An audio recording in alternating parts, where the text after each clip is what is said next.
For us this evening. Peter.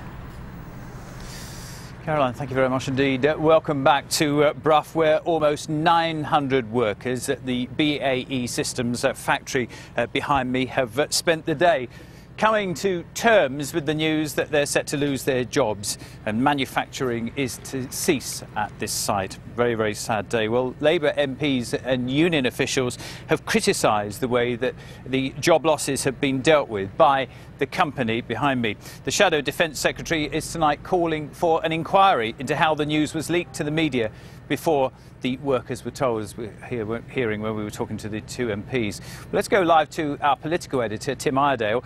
Tim is at the Labour Party conference in Liverpool. What's been the reaction over there, Tim?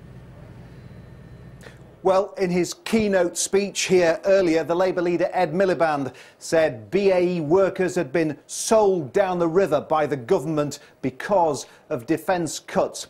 But the main talking point here today has been how this news has been managed, and union leaders say it's simply unacceptable that hundreds of workers were kept in limbo while speculation of job losses continued.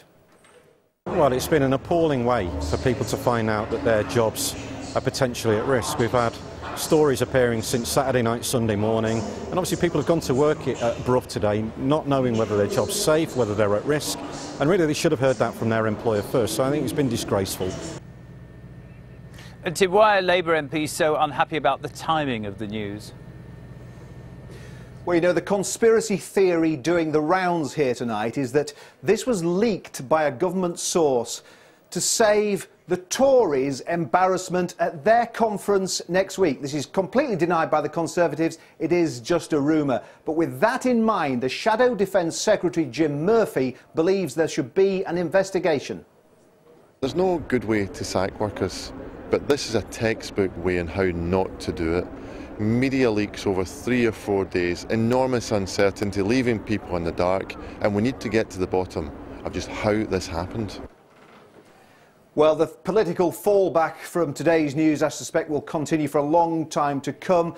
But I think what most people on the streets of East Yorkshire tonight will want is politicians working together to keep those job losses to a bare minimum. Peter.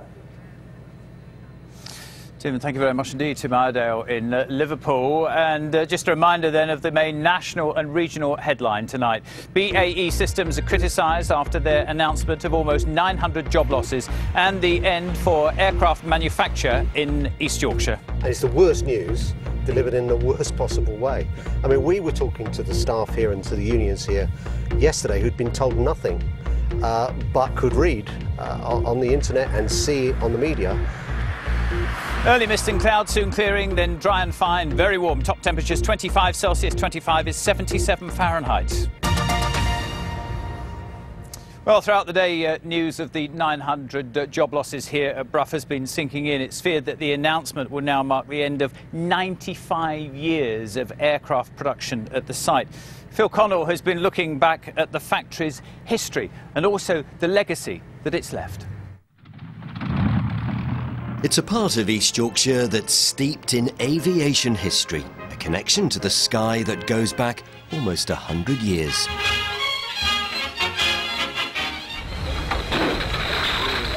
Brough's connections to the aircraft industry were brought about by a man called Robert Blackburn. His family made lawnmowers, but he had bigger ideas. In 1916, he moved to Brough to start building planes, and over the next 45 years designed more than 30 pioneering aircraft. Well, I think we can view the Buccaneer as the culmination of Robert Blackburn's long career in aircraft. Barry Kensett started work for Blackburns in 1961 and stayed for the next 27 years.